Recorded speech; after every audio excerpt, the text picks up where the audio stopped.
You're watching the TCMMA podcast. Belal Muhammad targeting double champion status after winning the UFC title. He says, I got maybe 2 fights left.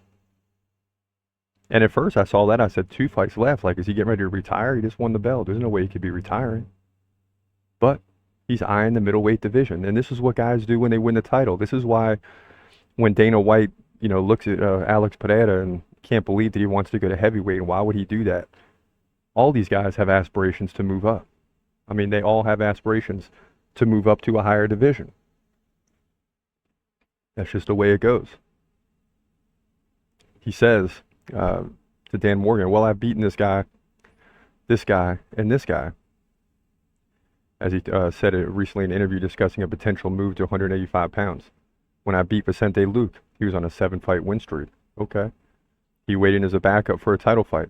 When I beat Gilbert Burns, he was on a 2-fight winning streak. He was a #1 contender at the time. Sean Brady was 15-0 when I beat him.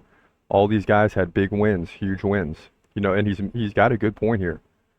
I mean, I didn't even consider Belal as a middleweight fighter, but he's making some good points. He continued. It tells me that I've got maybe 2 fights left, and then I can start talking about double champ status. I've already beat all these guys inside the top 10.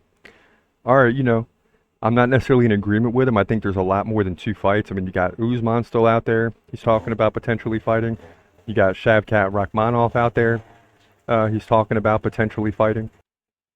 And that's not even to mention guys like Ian Gary. I mean, there's just a lot of guys in this division. Colby Covington, who he's scoffing at, right?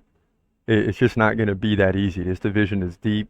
It's not like a few other divisions where you can beat a few guys and then there's no one else left, which is kind of what's happening in the light heavyweight division for Alex Pereira. He's gon' fight, he's gon' fight, hold your breath till the end of the night. Last fighter call, UFC at its height, bringing that thunder with all his might, saying step up, wanna fight, hold up, think twice, gladiator assassin, reckless, no abandon, walk through that cage, he'll leave your ass